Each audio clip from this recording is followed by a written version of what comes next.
Hi, welcome to the Family Farm Defenders podcast, where we talk with those on the front lines of building a just food and farming system. My name is Melinda Hemmelgarn. I'm a registered dietitian and I work at the intersection of food, health, and agriculture. I also serve on the board of Beyond Pesticides, which is a national nonprofit organization dedicated to reducing the use of pesticides and holding the integrity of organic food and farming systems. I also host Food Sleuth Radio, which is nationally syndicated, and it connects the dots between food, health, and agriculture.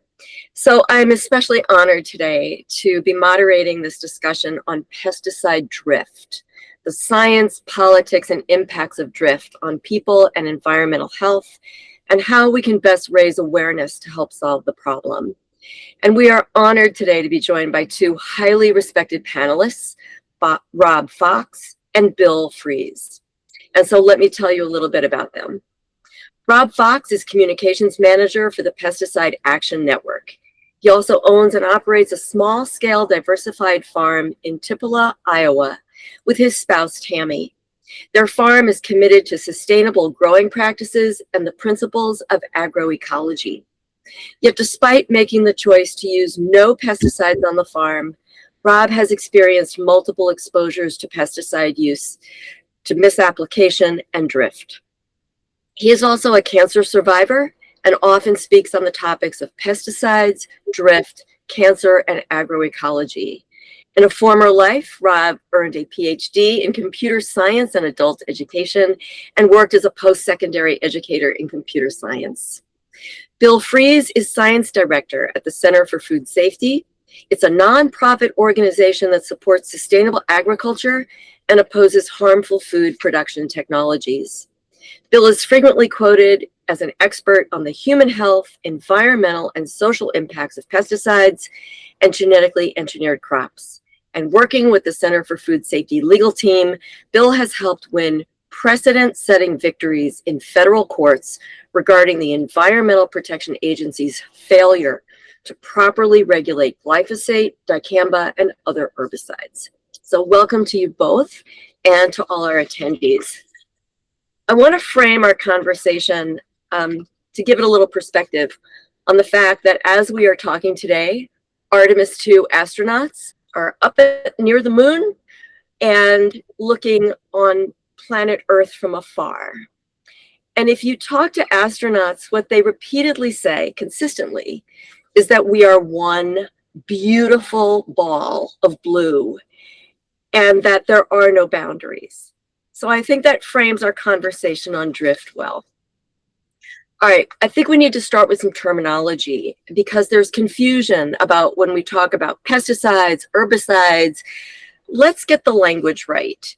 So what are pesticides and what are herbicides and how should we be talking about this class of chemicals? All right, I'll give it a shot from a farmer's perspective.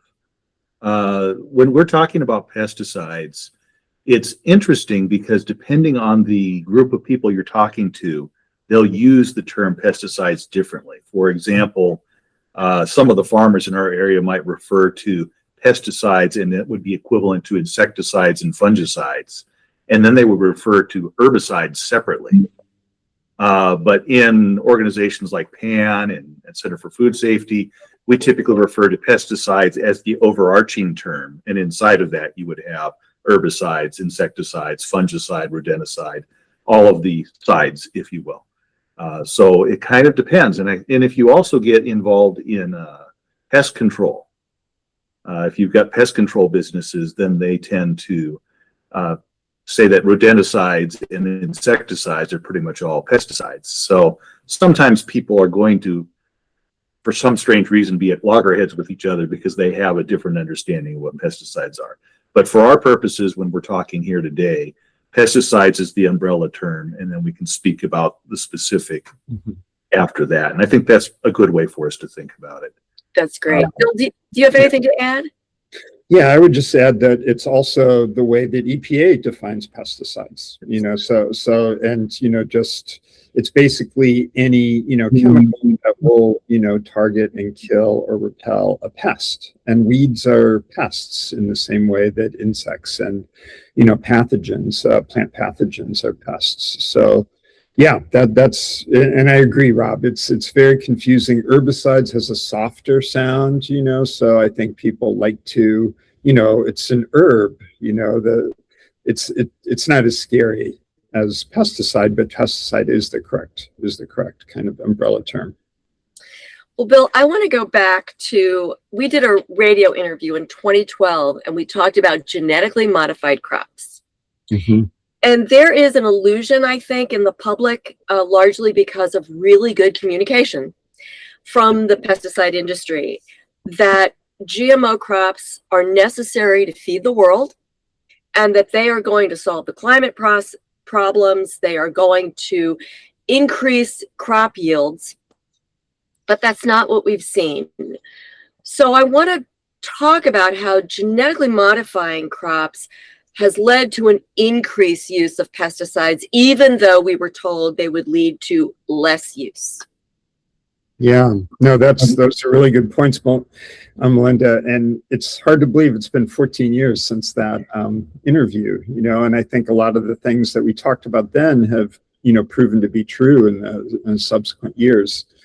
Yeah, and I think a lot of the some of the confusion came from the fact that there are basically two types of genetically engineered crops that have become prevalent, just two really, despite, all that you might read in the press. And there are these insect resistant crops, BT they're called. They basically produce toxins that are derived from soil bacteria. And it's basically just corn and cotton. So I think that a lot of the early, talk about reduced pesticide use relied on these, this small class of, insect-resistant crops, when in fact the vast majority of GMOs are herbicide-resistant. And we're talking soybeans, cotton, corn, canola, more recently sugar beets and alfalfa have all been engineered for resistance to glyphosate, which is the active ingredient in Roundup. And what we've seen is since the mid-1990s, when these so-called Roundup Ready crops produced by Monsanto were introduced, they've been widely adopted now and have generated a huge increase in the use of glyphosate herbicide. So that's been the big driver, I think, of increased pesticide use overall, just an enormous increase in overall herbicide use thanks to Roundup Ready crops.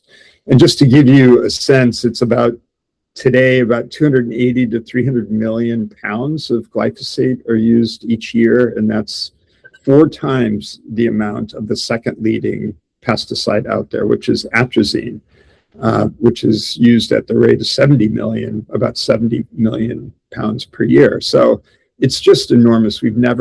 I don't think we've ever had a single pesticide used in such large quantities. And one thing we've seen just briefly is that the huge overuse and exclusive reliance on, the glyphosate, which is sprayed over the top of these Roundup Ready crops, right, to kill weeds that come up in the mid-season. What's happened is we've had enormous, emergence of glyphosate-resistant weeds. Just like if you overuse an antibiotic, right, you foster evolution of antibiotic-resistant bacteria. You have the same process of selection going on with weeds. And, at least 120 million acres of cropland have glyphosate-resistant weeds now, which is just enormous. Over half of farmers surveyed now have glyphosate-resistant weeds. And that in turn has led to, the seed pesticide industry to come up with supposed solutions. And that involves resistance to additional herbicides like dicamba and 2,4-D. And, these are sold as the solution, right? Because the dicamba, at least for a time, will kill those glyphosate resistant weeds, right? And although now what we're seeing already just a few years after their introduction is weeds resistant to dicamba and 2,4-D. So we have what some people have called a transgenic treadmill, which is kind of a twist on the pesticide treadmill, which a lot of people I think have heard about. It's when, you use, a pesticide, and it can be an herbicide or an insecticide, and it fosters evolution of resistance in the target pest, the weed or the insect. And the transgenic treadmill just adds in this element of genetically engineering a crop, for resistance to an herbicide, which tends to speed up that evolutionary process. And we've never seen anything like the herbicide resistance that's emerged since these herbicide resistant crops were introduced. It was a pretty limited, kind of minor problem that wasn't even talked about that much before Roundup Ready crops. And now it's just dominates a lot of the discussion in, agricultural circles. So Rob, let's go to your farm. You are in Iowa, which is the heart of corn and soybeans. And if anybody wants to get a visual, I think, of what Bill is talking about and what Rob is living, you can go to the USGS maps. And you can see that the whole Mississippi River watershed, I mean, we have Roundup in our rainwater according to USGS, but you can see just how toxic it is to live in this Midwestern belt where so many of these herbicides are applied. So Rob, take us to your farm, paint us a picture. What did you see when you first got on your farm in the early 2000s? And what has happened since as a result of these genetically modified crops? Yeah, I mean, it's a hard picture to paint, especially if you're living in a town or if you're in a city or you don't drive through the Midwest, where a lot of people call this flyover country, or a lot of people think that Iowa is perfectly flat, and that's because they haven't gone to some of the corners of the state where things get pretty interesting as far as that's concerned. But if you want a picture of our farm right now at this moment, our farm is all of 15 acres in size, and so that's not real huge compared to what a farm typically is in Iowa. We would be talking hundreds, if not thousands of acres would be a typical farm today. And those farms are continuing to get larger. They're consolidating and getting bigger and bigger and making it hard for a smaller operator or a new operator to actually start a farm. So we're 15 acres, and if you were to fly over our farm right now, you'd see this little rectangle, and that rectangle would have green because some of the grasses and perennials are starting to either leaf out or grow. And we were told a while back, we wondered why airplanes would fly over our farm and then turn. There was a flight school, and I finally learned this from somebody else. There was a flight school that said, go find that little rectangle of green or that isn't like everything else, and then turn, get a new heading and head that way. So we were actually one of the landmarks used to turn. And it's just a little 15-acre square. But everything around us at this point in time is either a bare field that has been turned over, it's just dirt, or it's got corn stubble in it. That's pretty much all the acres around us. That's what we have. It looks a little bit like a desert or a moonscape or whatever. It does not look very lively. And a lot of the edges between fields, they've been taking out whatever bushes are there. They've been taking out fence lines. And it's pretty much just big fields where they grow typically corn and sometimes soybeans. So that's kind of what we're surrounded by right now. When we first started, there were a few more field lines or field borders. For example, right outside my window, I can see a fence line that used to have bushes that were as much as 14 feet tall. And they tended to have a snowmobile route that would go through there. And I haven't seen many snowmobiles in recent years, and they've pulled out all the bushes. So any nature area that might be there in that little strip, that's pretty much gone. And that's not abnormal in our area. And some of that has to do with just the fact that we are doubling down on growing lots of corn and lots of soybeans and basically buying into the system we've built for ourselves for farmers. So they're going to do that a lot. And one of the things I've noticed, if you live in an area like Iowa, just to give you a picture, starting in April, we're going to start seeing implements out in the fields around us. And at that time, they typically will put in, after they've put in their ammonia for fertilization, they will come out and do pre-emergent herbicides.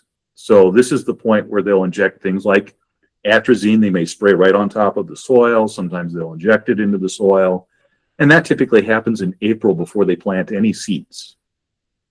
So that's the first application in our areas. You might get an atrazine type or an early pre-emergent attempt to prevent weeds from even germinating.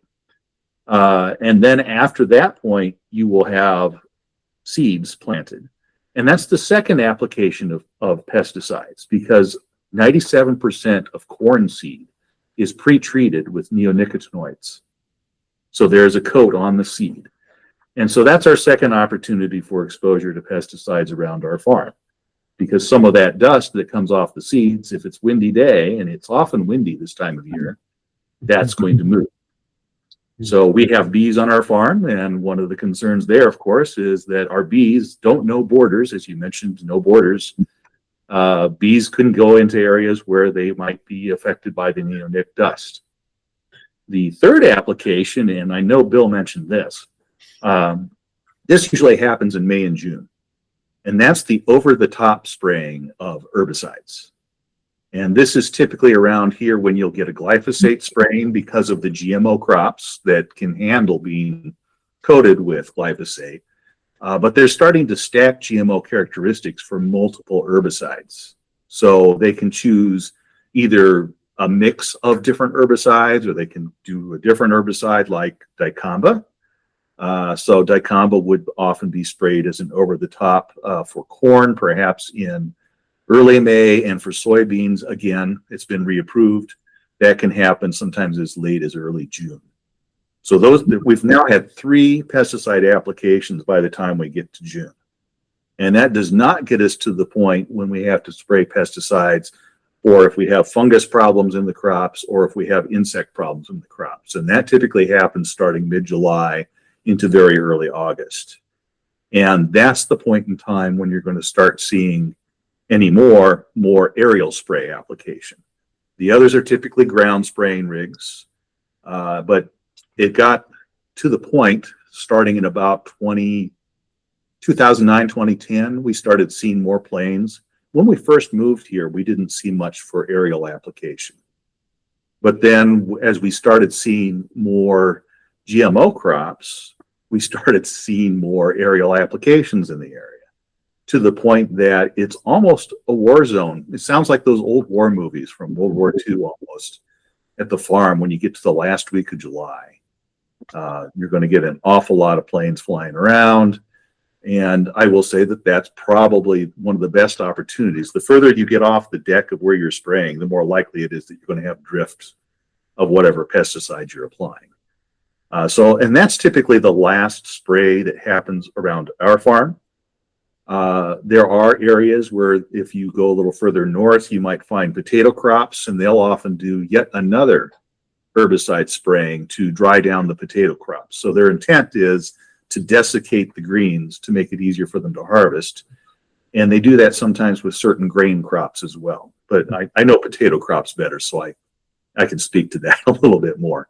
Yeah. Happily, around us, we don't have the desiccation process where they spray more herbicides, but frankly, I think this is certainly enough as far as we're concerned. So that kind of gives you an idea of the number of times we have potential for exposure to pesticides on this farm. And most of the applications are herbicides, but sometimes the most dangerous and scary one is actually the insecticides, because those often have, not always, but they often have the potential for more direct harm to human beings, to our poultry. We do have birds on the farm, or if we had livestock, they're often a little bit more dangerous. And you don't have the same signs that you have with an herbicide. I have a good idea that I have drift from an herbicide because I go out and I look at my crops. I actually review them every single day, so I know what's going on with them. And if I see a very quick, rapid change, if I see droplet patterns on multiple kinds of plants, or if I see cupping of the leaves, or I see evidence of growth regulator herbicides that cause plants to not fully form, have twisted leaves. Those all tell me that an herbicide is probably drifted on me.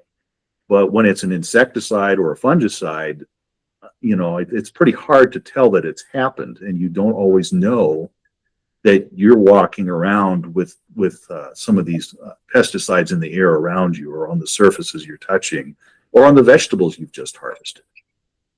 So that's an issue. And I want to really point out something very important here. When we started farming in 2004, neither of us grew up on a farm, and we did not have farming background. And frankly, nobody is born with an innate knowledge of what pesticide drift looks like, what pesticide damage looks like, or just how pesticides work in general. We are not born with this knowledge. We have to learn it.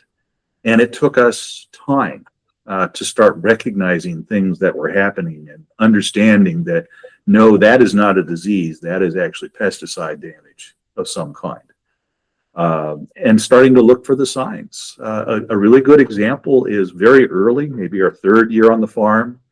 We came home from a farmer's market and we drove into the farm. We noticed that the car had these black tarry spots on it, and the roof of the garage had black tarry spots on it. And we well, what the heck is that from? And we had this big maple tree, so we thought maybe it had something like anthracnose or something, and it was dropping, We just made assumptions that maybe it was something else. After we started learning about pesticide drift, after we had an experience in 2012 where a plane flew over our farm and I got sprayed with chemicals and our chickens got sprayed with chemicals, the turkeys, our vegetables, and we saw those tarry spots again. So essentially what we learned in the past, our third year, is a plane flew over our farm and dropped pesticides on our farm while we were away. But we did not understand what the signs were. We didn't know. So I look back and I kind of shudder a little bit and say, well, how much of our crops were actually contaminated by what? We have no idea what it was. And then we sold it to people. What if somebody did get sick from that? I don't want to live with that thought, but I didn't know. So frankly, this is because I have experience farming and I have experience with drift. Unfortunately, I'm now able to identify it better. And I think that's an important thing for people to think about, is that just because you don't see it, that doesn't mean it isn't there. It's partly because you don't know what the signs are. That's right. Yeah, and one of the things that I have noticed in working with organic farmers is that I would define them, or agroecological farmers, we can broaden that, is that you're very keen observers. And so that's what it takes for us to spend more time outside to look for the signs of drift.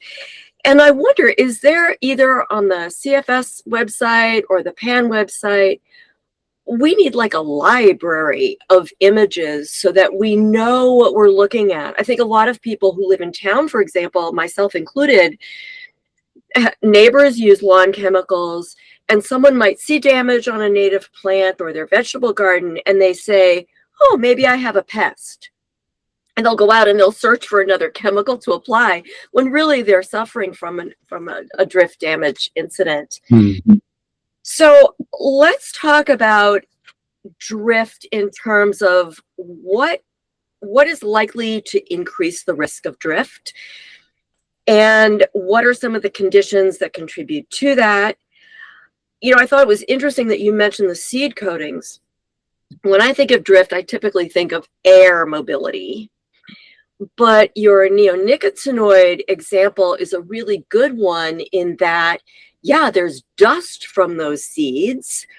And also you think about the kind of expansion that might happen through water, right? So there was a case, I believe, on the East Coast where there was a seed spill, and the rainwater washed those seeds and caused harm to wildlife in the area. So we can talk about drift in different ways. Help me understand that. And I don't know, Bill or Rob, I want to give both of you a chance to talk about How does it happen? And what makes it worse?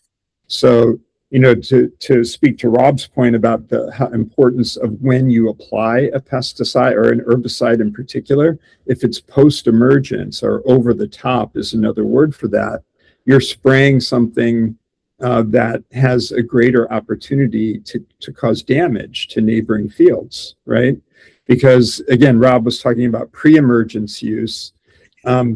At least it occurs early in the season when most other crops haven't come up yet. So there's, I think, in general, less potential for herbicide damage to at least other crops. It doesn't mean that they can't cause damage to wild plants and early plants that flower early in the season. But so the post-emergence use pattern, which is associated with these herbicide-resistant crops, has been a big factor in causing drift.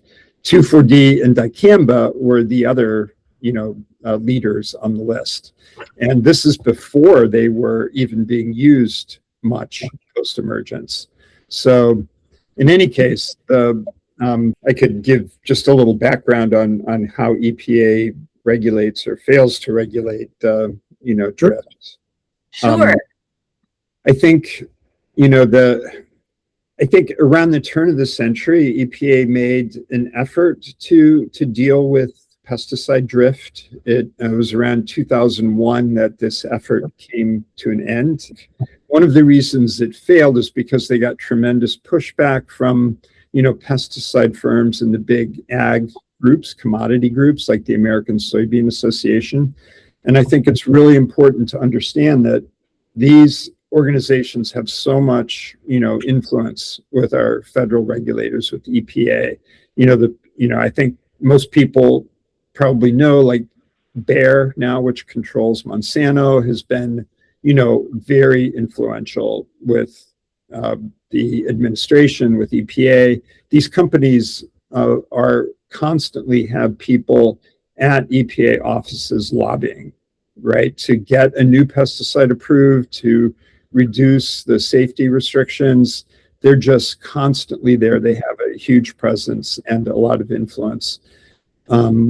So that's part of the problem. And so what EPA ended up doing, unfortunately, was they basically just defined pesticide drift as only being this one type, spray drift, right? Which is what occurs when you spray an herbicide and the droplets in the air are get blown by the wind onto a neighbor's field, right?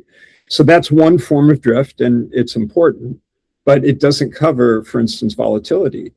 And this is when you have herbicides that have the tendency to turn into gas. And that's been a problem, particularly with 2,4-D and dicamba, which have caused a lot of the, the drift damage that we've known that we've seen in the past, since about 2017. So EPA specifically excludes volatility. They also exclude dust drift, right? Herbicide-laden dust, that's not even included in their definition. It's weird that just definitionally, they exclude some of the most important, forms of drift. And I think the reason for this is because EPA relies so heavily on label instructions. And your listeners, I'm sure most of you know, a pesticide label, it has to accompany a pesticide product, and it contains all the instructions for how the pesticide can be used, the maximum amount, which crops, times of year, that kind of thing. So the pesticide labels, they just are, they can only apply to how farmers apply a pesticide, right? And farmers don't have any control over volatility, because volatility can happen days after a pesticide has been applied. And we've seen this with dicamba, for instance. There have been studies showing that you can spray dicamba, and then 4 days later, you can have the herbicide actually volatilize from the surfaces of plants and from the soil, and then form a vapor cloud that then causes tremendous damage. And a farmer has no control over that because it's controlled by the weather. hot conditions. There are different, environmental conditions that can favor that kind of thing. And so EPA, again, they rely so much on the label and only what farmers have control over. And yet a lot of the problems, extend way beyond that. So anyway, that's just kind of one of the problems with, and that's why another reason why EPA has entirely failed to deal with the neonicotinoid dust drift that Rob was talking about. They basically just, throw up their hands and say, in this case, they say, well, we don't have a good method to assess that, but we're working with industry to better understand the problem. And they've been saying that for at least a decade now. It's really ridiculous. And to your point, Melinda, about, contamination of waterways, neonics, it's not only the dust drift, which has been really awful and has caused huge bee kills, because this stuff is incredible. I mean, all insecticides are toxic to some degree to pollinators and other insects, obviously, but neonics in particular are extremely toxic to both honeybees and wild bees. And so the dust drift can cause massive bee kills, but you also get these neonics seeping into waterways. And in Iowa, for example, pretty much all the rivers, the U.S. Geological Survey has done studies and found, fairly low levels of neonics in all of Iowa's rivers. Low levels, but this stuff is so incredibly toxic that you can have, levels that exceed, kind of the aquatic benchmarks. So aquatic insects, this is something we don't talk about nearly enough, are really, really susceptible to extremely just trace levels of neonicotinoids, like imidacloprid is one example. And so, obviously the pollinator impacts are of great concern, but we need to think more too about how aquatic insects are damaged and killed by these insecticides. I'm reflecting on the no boundaries image. One of my neighbors had used a lawn chemical, and I spoke to her about it because I smelled it in my yard. I saw some damage on my plants, and she said, well, there's no way what I'm spraying on my front lawn is affecting your yard. Mm-hmm. That brings me to the topic of distance, the drift distance. Mm-hmm. Rob, how do you identify where those chemicals are coming from? How difficult is that, especially when we're talking about needing that information, I think, to be successful in litigation? Well, you know what? It's not even just about litigation. I'm going to reframe this a little bit and Please just say, it's a food safety issue. And it's not just a food safety issue, it's a worker safety issue. When I was a full-time farmer, we frequently hired high school and college age students. These are your kids, folks. And you expect me as the person who has hired them to have their best interests and their health in mind. So I need to know, am I walking them out into the field where they're going to be exposed to things that they shouldn't be exposed to? It's one thing if I choose to put myself in that position. It's another if I put my workers in that position. So it's a safety issue to begin with. Litigation doesn't even enter my mind at the top level. That's lower down. But the things that I have learned over time is, yes, the most obvious, as Bill says, is the spray drift. And that's the thing that EPA has managed to identify. And in fact, the use label on pesticides do give best practices to try to avoid spray drift. And in fact, most labels will say the best wind speed to apply in is between 2 and 10 miles an hour. The reason they say that is if it's over 10 miles an hour, obviously it's going to, even if you have fairly good sized droplets, they're going to move. But if it's less than 2 miles an hour, then there's two things that can happen. The wind can change direction and shift a little bit. And that's usually an indication that you have what's known as a temperature inversion. And that means you've got a hot level or warmer level of air over a cooler level of air. And it makes it more likely that what's going to happen is you're going to have that gas formed. The droplets will actually have a little bit of vaporization, and they're going to form a little cloud, and it'll be capped by that warm temperature. And you've probably noticed somebody burning something and the smoke goes up and that flattens out and moves. That's a temperature inversion. And that makes it easy for things like dicamba to move. It hits that top level, it moves in the light breeze, and then when things change, when the weather changes, it drops wherever it's at that point in time. So those are things to think about. And I tend to think about this in terms of several kinds of ways. We get drift when somebody misapplies. So if they fly over my farm and they drop it on me, my farm, my turkeys, we kind of classify that as drift when it's just a pure misapplication. Or, for example, we had somebody applying to our south and the wind coming at us was 25 miles an hour. We went out and told them, hey, the wind's coming our direction. And the guy called his boss, and the boss said, you have to spray anyway. So he sprayed, and we had water droplet damage on our crops that was very easily documented as having been blown on our direction with 20 plus mile an hour winds.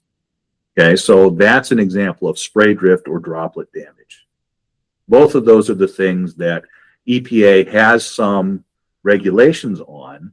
And then the states, this is something that everybody needs to understand. EPA does not do individual enforcement of these laws. Each state has its own pesticide bureau sort of piece, usually in their own ag department. And those are the people who are responsible for enforcement. And depending on your state, those staffs are often underfunded, too few people to actually handle everything. They may have more or less commitment depending on the state and what the climate is for this kind of thing. And the fines are usually so small that people are willing to eat whatever fines they might manage to get. And we need to put this in perspective. Who has to make the report that somebody has caused a drift incident? It's going to have to be somebody like me or somebody on a trail riding a bicycle that happens to see chemicals coming their way if they know how to or even think to report it. So the onus is on folks who are typically not in a very good position to make the reports. If it's another farmer who actually has a crop that's handled by it, they usually just talk to each other and their insurance company covers the difference. Because usually if it's an organic crop, for example, then there are ways to cover the loss. You can still sell it as a non-organic crop at the end of the season. Okay, so you can get some money and then they'll cover the difference. But if it's somebody like a small diversified farm, then it gets a little bit hairier. But those are the only two things that the states enforce, and that's misapplication and spray drift. They do nothing to enforce volatilization, although they will take reports of it. They can't tell where it came from, right? It lifts up, it moves any direction, and it falls. They can't do anything about atmospheric loading. We know that if there's no cap, it will continue into the atmosphere, and then when we have over time, it's going to fall with the rain, right? I grew up hearing about acid rain. Well, where do you think some of that comes from now? Some of it comes from pesticide atmospheric loading. We've got movement by water that we've talked about.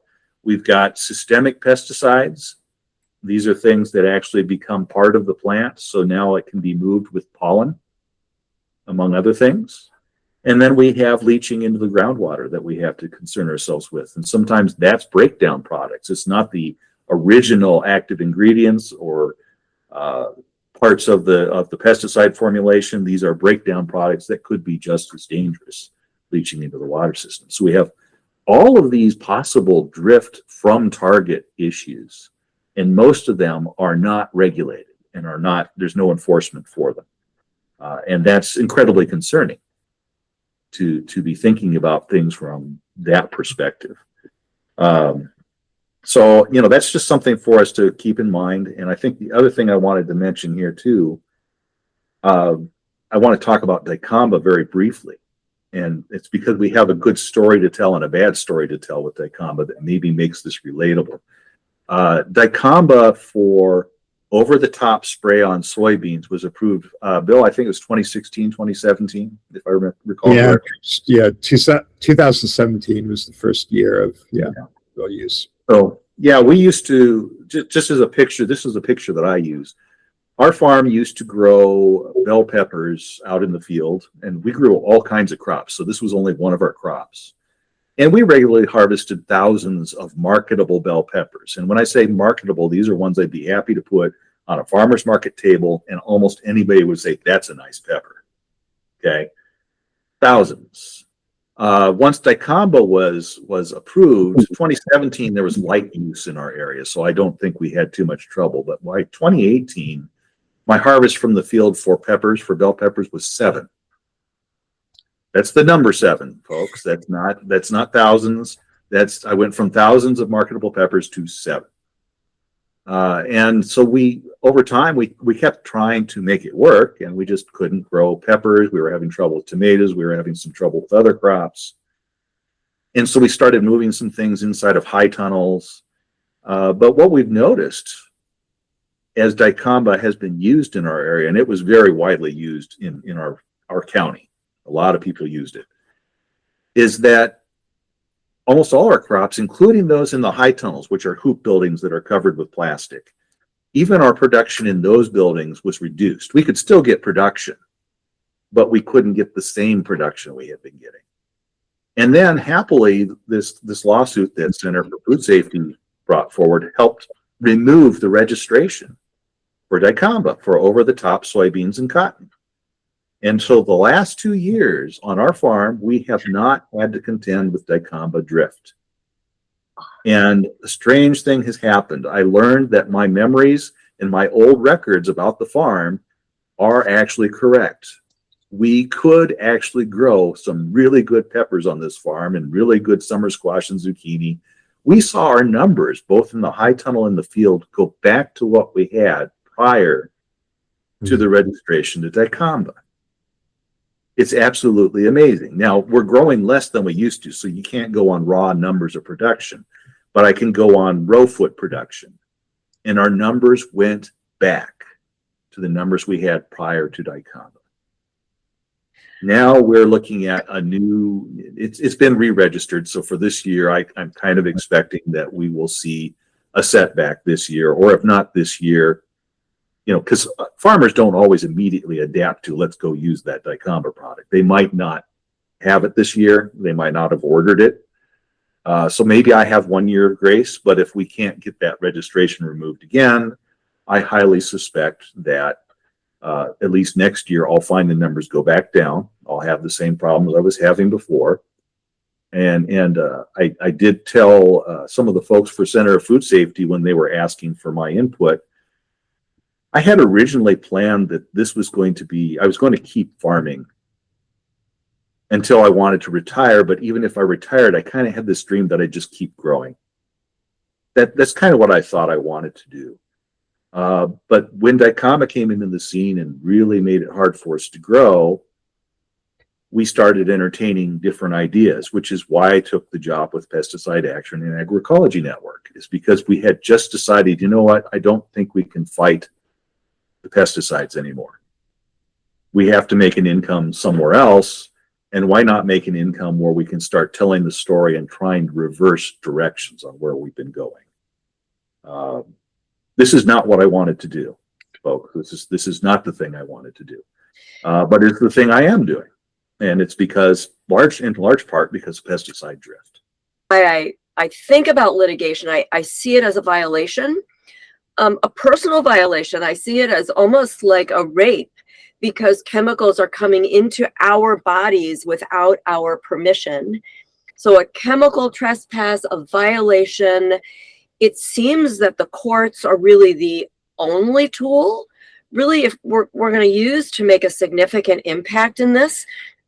Being a dietitian, I think about those peppers. My mouth waters just thinking about those red peppers at my market and the impact on people's health when they don't have access to that food.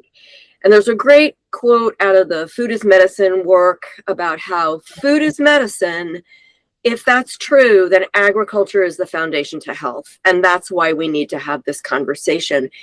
And how to take steps forward, I think it's through the courts.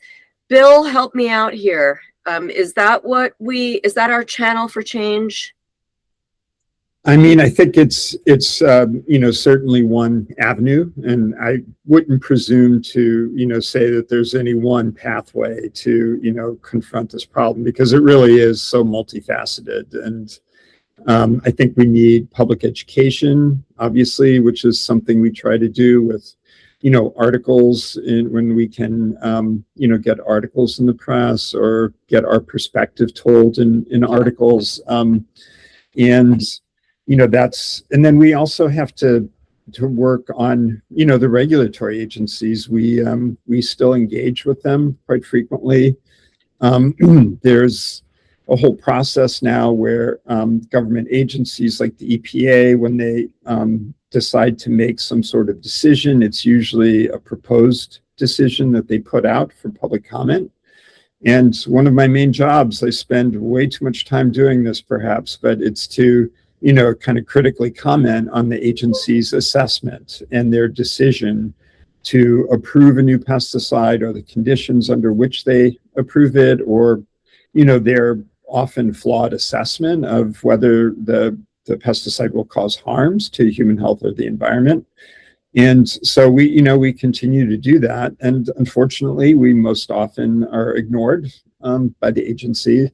But we still do it because this then becomes an avenue it helps set up a lawsuit when we need to, sue the agency for not doing its job. So, yeah, to come back to your courts as one pathway to change things, it's, I think it is. It's an important avenue. And so when I write comments, or when Rob files a declaration that also helps us establish what's called standing to even sue, those documents become really important to convince a court that, there is a real issue here. The regulators aren't doing their job. They're allowing harms to the environment, or to human health, or to, the farming community. And that's how we've won two lawsuits now in dicamba. First, in 2020, it was prohibited by a federal court, the Ninth Circuit Court of Appeals, in really just what was a remarkably, informed ruling that the court put out. And one of the aspects of it that I'm most proud of is that they talked not only about, the enormous environmental harm, but also the harm to rural communities, the social costs. And this is actually something that's in our federal pesticide law. EPA is supposed to consider the, economic, environmental, and social costs and benefits of a herbicide's use or a pesticide's use, right? So never before had a court addressed this whole issue of social costs. How can a pesticide have social costs, right? Well, in this case, it had to do with the enormous, not only the enormous crop damage that was being caused by dicamba drift, but also the social, tensions in rural communities. The court said dicamba is tearing apart the social fabric of rural America.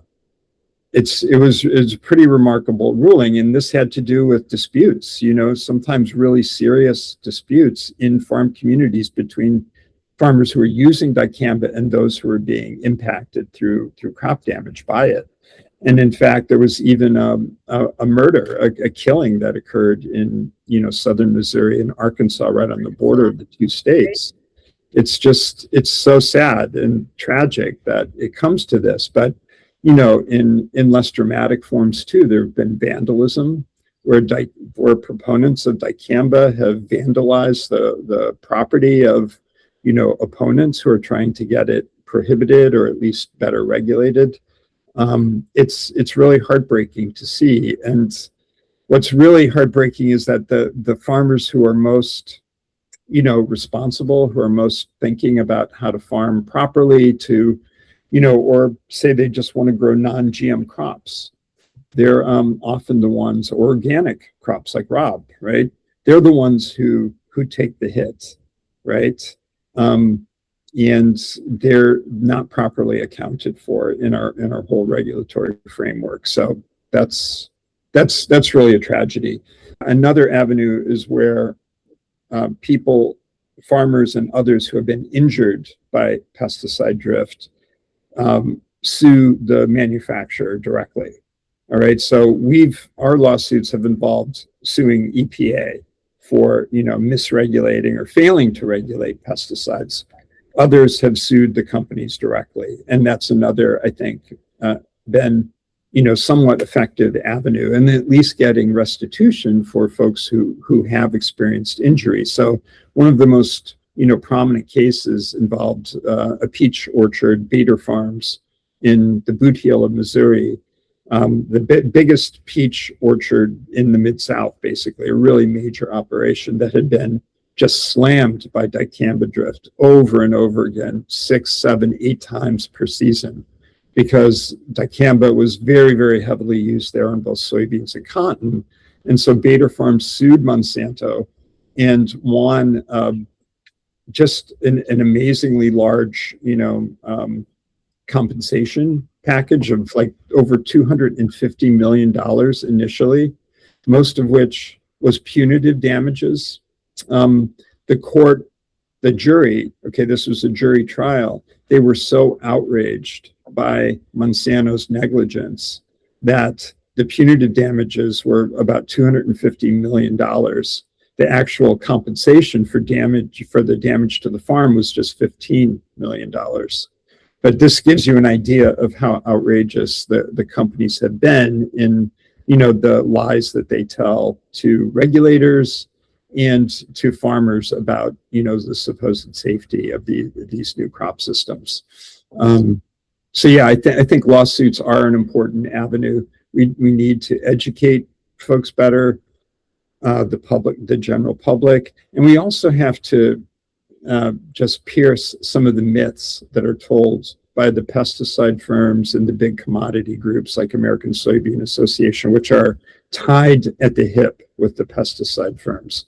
They're very adept at telling attractive sounding stories like, oh, without Roundup Ready, without the Roundup Ready crop system, farmers won't be able to do no-till anymore, no-till agriculture.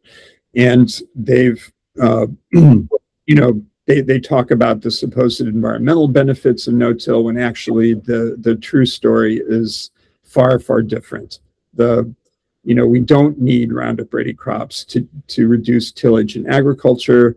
What we need is stronger farm policies to encourage soil conservation. And there are many ways to conserve soil that involve, adding more organic matter to the soil, like many organic farmers do. But so anyway, we need to do a better job of attacking those stories that are told by big ag, which are often, just either outright propaganda or have only a seed of truth that they inflate. Because those stories then help them in their lobbying efforts with politicians and decision makers, right? Who find it very convenient to accept these stories and, go ahead and approve crops without, doing due diligence and seeing what the true facts of the case are. I want to just interject about the peach story and also, Rob, about your pepper story. And my idea of class action lawsuits should not just be about the farmers affected, but the consumers who are affected. If I don't have access to fresh, healthy peaches or peppers or all of those fruits and vegetables that we know prevent disease, our rights or our ability to be healthy is also compromised. So seeing how we're all connected in this, I think, is really important. I do want to mention U.S. Right to Know for a moment as having a wonderful publication about looking at some of those myths that we're told as a tool. And also they did a recent piece on the involvement of the pesticide industry in the policymakers in Washington, D.C. So anyway, that's just an aside. I need to ask both of you, as we're coming in on our time, for policy suggestions that we can get behind to support farmers like you, Rob? I know we were talking about lawsuits, but we also can make changes if we are working through legislative processes. So for example, I just want to bring a few examples to make us feel a little bit better about where we are in some places.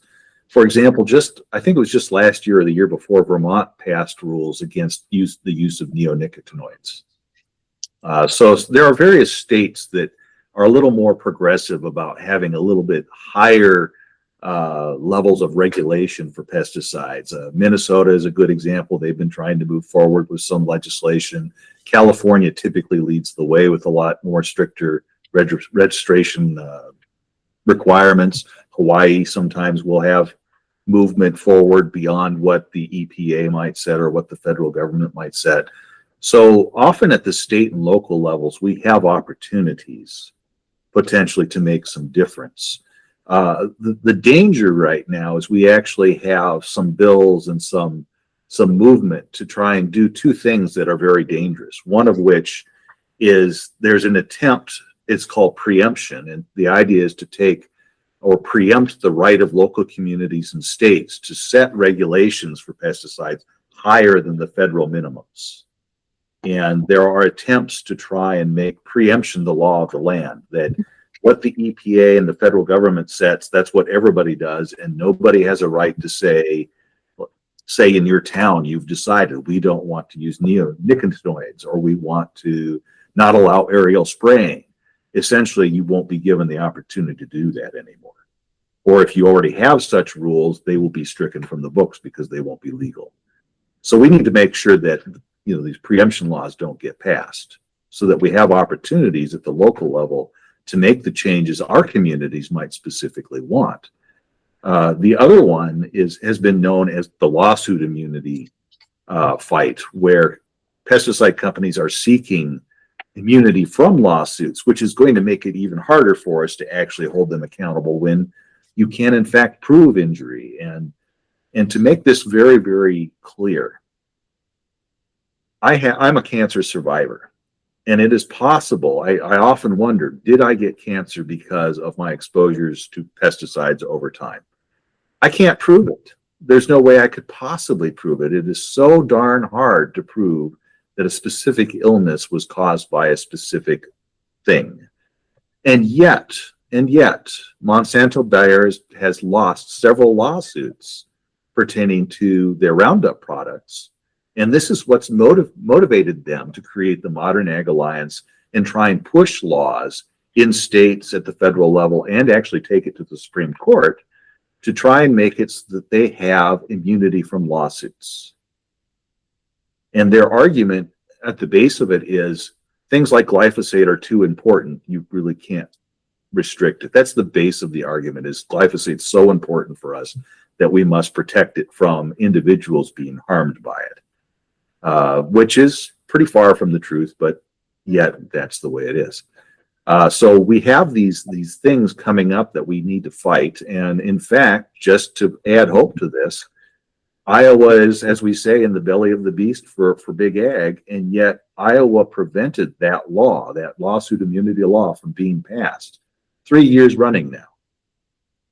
If we can prevent it from being passed in the state of Iowa, then I think we have enough going for us that we can get people motivated. We just have to, as Bill says, we have to reach out. We have to keep saying what we need to say and get people motivated.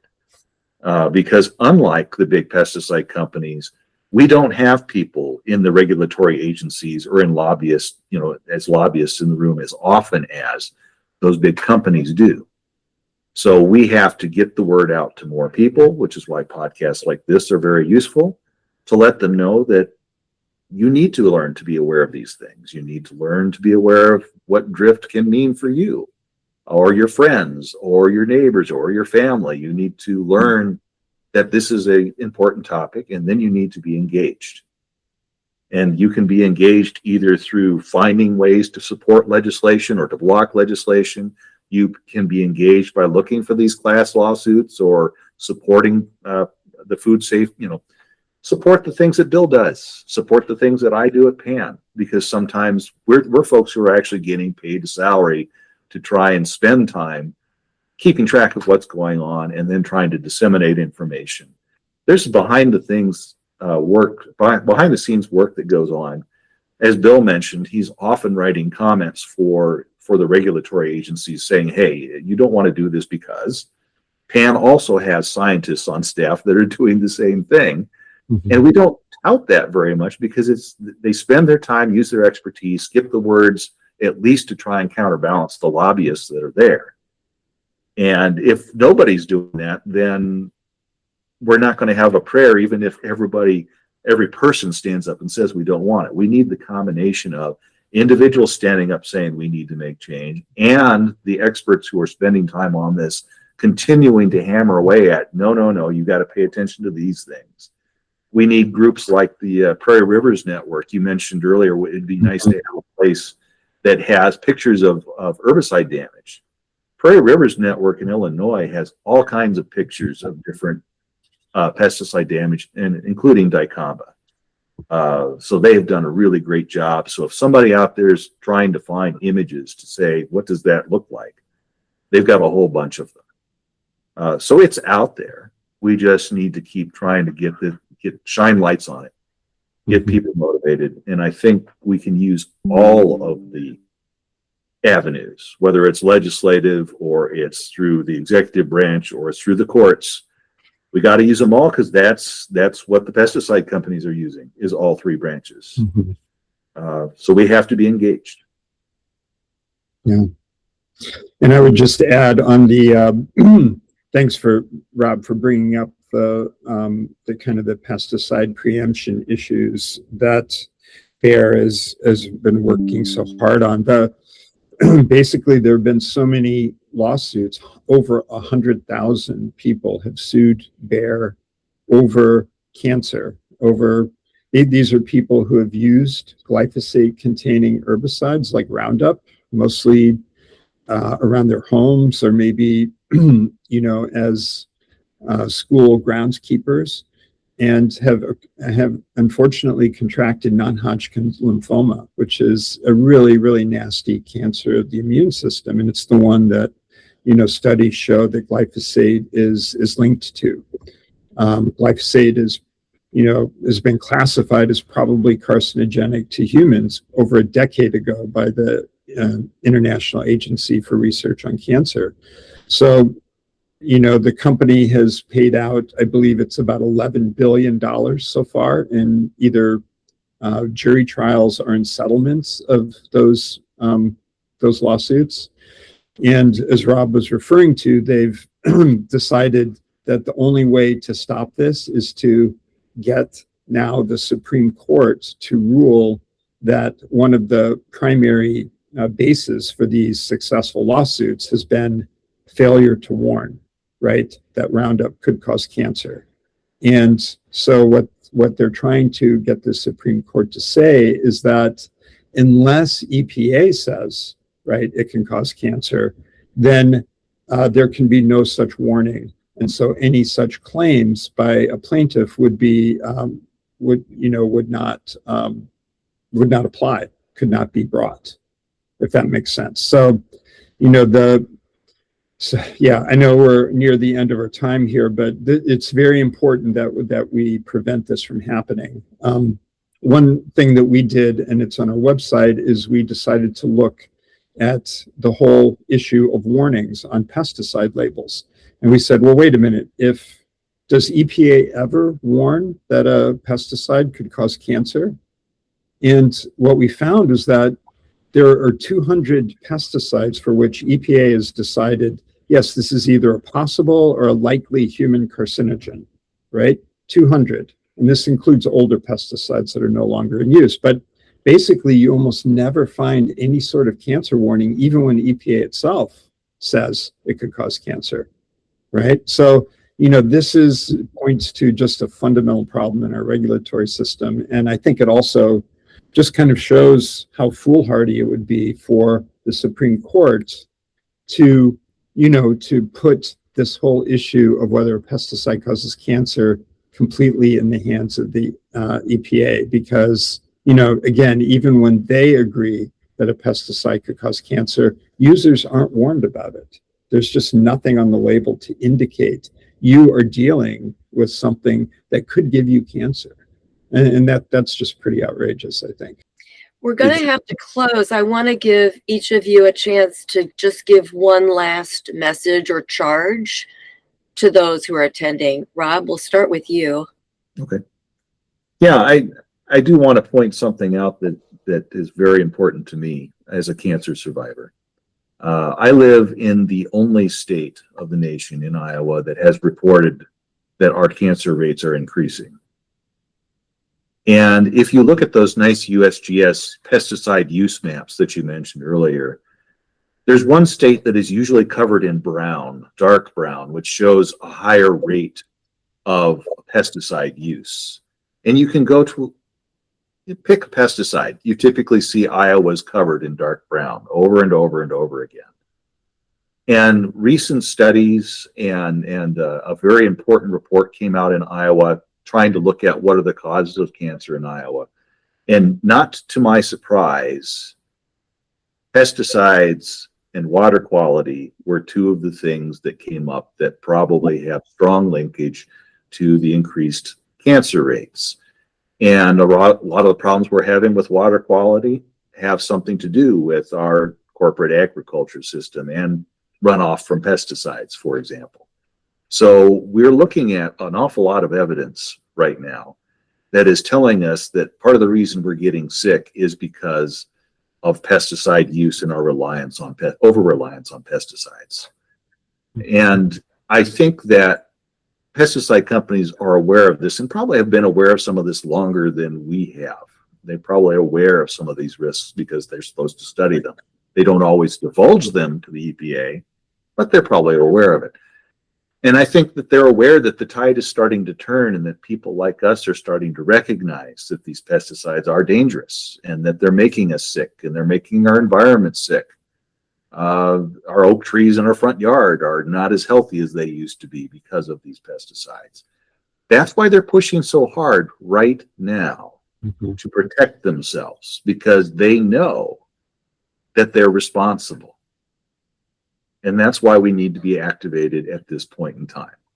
This is an important time because we're getting the evidence.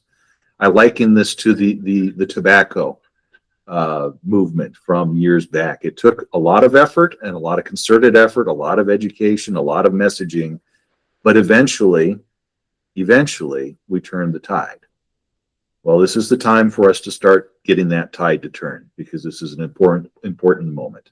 So I think that's what I'd like to leave us with right now. Thank you. Bill? Yeah.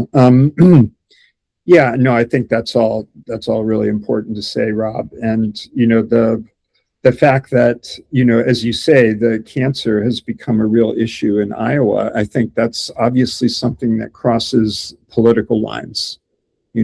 Someone's health, I mean, whether you're a Republican or Democrat, you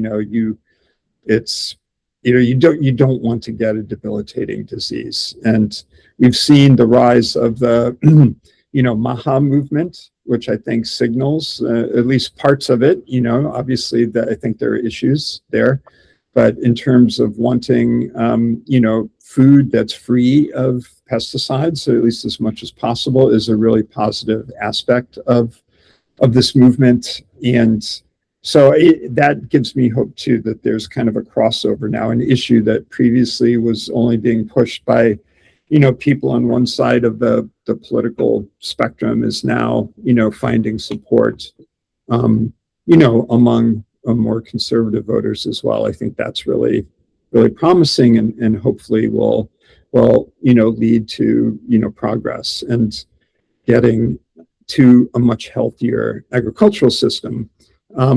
I'll say that in Pennsylvania, we have like a really vigorous sustainable farming organization, mostly organic farmers, but it's also open to others. The PASA Sustainable Agriculture. It gives me hope because when I've gone to their annual conferences, I find the average age is about 20 or 30 years younger, I think, than you find in a lot of conventional farming circles. which gives me hope that there is a possibility for change as younger people start to better understand some of the really serious problems with pesticides and choose to farm in different ways that are healthier and more sustainable. And I guess I would just say as a plug, Center for Food Safety, you can find us at centerforfoodsafety.org, and I would encourage you to check us out, as well as, Pesticide Action Network. I think we're doing good work. Well, yes, I want to find Pesticide Action Work at PANNA.org, PANNA.org. Great. I want to thank you for having this conversation with me. It is so important not to feel alone and to know that there are wonderful organizations out there working. I heard someone say that hope is a verb. So we all need to take action for the future of our children and our planet. And hopefully we'll have some great pictures coming back from Artemis too, to help solidify this idea that we are truly all one. So with that, I want to thank the Pesticide Action Network, Center for Food Safety. I want to put a plug in for Beyond Pesticides, and most importantly, Family Farm Defenders for hosting this podcast. Thanks, everyone. Great. Thank you, Melinda.